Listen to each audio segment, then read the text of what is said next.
जननीं शारदां देवीं रामकृष्णं जगद्गुरुं पादपद्मे तयो श्रित्वा প্রণমামি মুহুর্মুহ। তিনি নিজে দয়া করে না নিলে কেউ কি পারে তাকে সামান্য পূজার অর্ঘ্যটুকুও দিতে? প্রথমত তাকে চেনার মতো দৃষ্টি কোথায় সবার? সে দৃষ্টিও তো তিনিই রাখেন আচ্ছন্ন করে। আবরণী মায়া। চিনতে পারলেও তাকে ভক্তি ভরে ডাকার অন্তরসহ পূজার ইচ্ছাটিও কি হয় সকলের? সে ইচ্ছার উদ্রেকও তো ইচ্ছাময়ীর ইচ্ছাধীন। অমন আকুল ইচ্ছে নিয়ে পুজো করতে গেলেও তো কত বাধা, ত্রুটি, কত ব্যত্যয়। অন্তঃকরণ যদিও বা ত্রুটিহীন হলো তো উপকরণের ত্রুটি রয়ে গেল। তাই শেষ অবধি মহামায়ার দয়াই সহায়। তিনি দয়া করে চরণে না নিলে কেউ পারে না এক ফোঁটা জল বা একটি ফুল কিংবা একটি পাতাও সেথায় পৌঁছাতে। না, কেউ পারে না।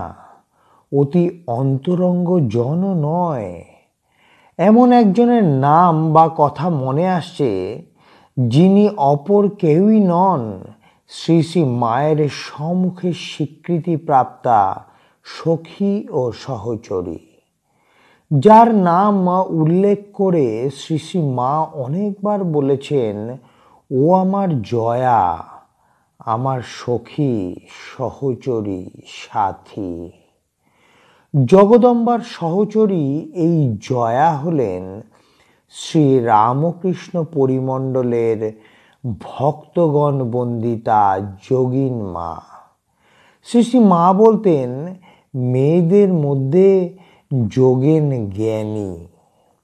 স্বয়ং শ্রী রামকৃষ্ণ এই যোগেন বা মেয়ে যোগেনের সম্বন্ধে মন্তব্য করেছিলেন, যোগিন সামান্য মেয়ে নয়, ও সহস্রদল পদ্মের কুঁড়ি, সহজে শুকায় না, ধীরে ধীরে ফুটে দিকে দিকে সৌরভ বিস্তার করে।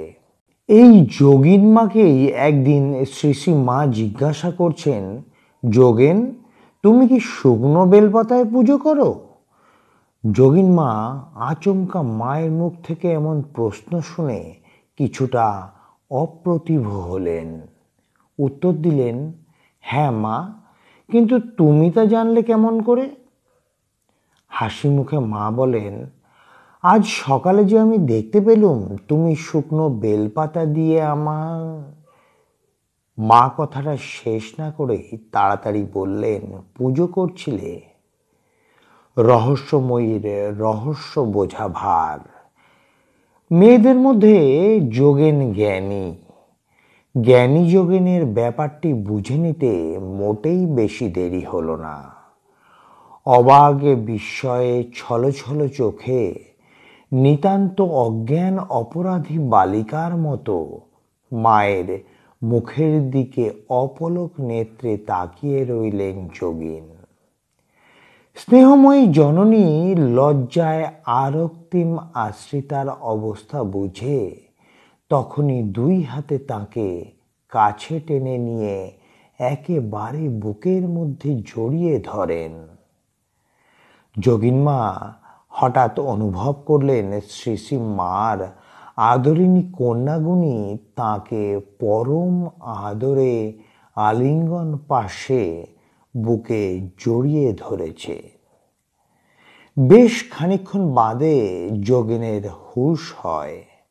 অমনি বিদ্যুৎ তাড়িতার ন্যায় মায়ের বক্ষচ্যুতা হয়ে তাঁর পদতলে সাষ্টাঙ্গ প্রণতা হন এবং অশ্রুজলে বুক ভাসিয়ে বরাবর মাতৃকরুণা ভিক্ষা করতে থাকেন।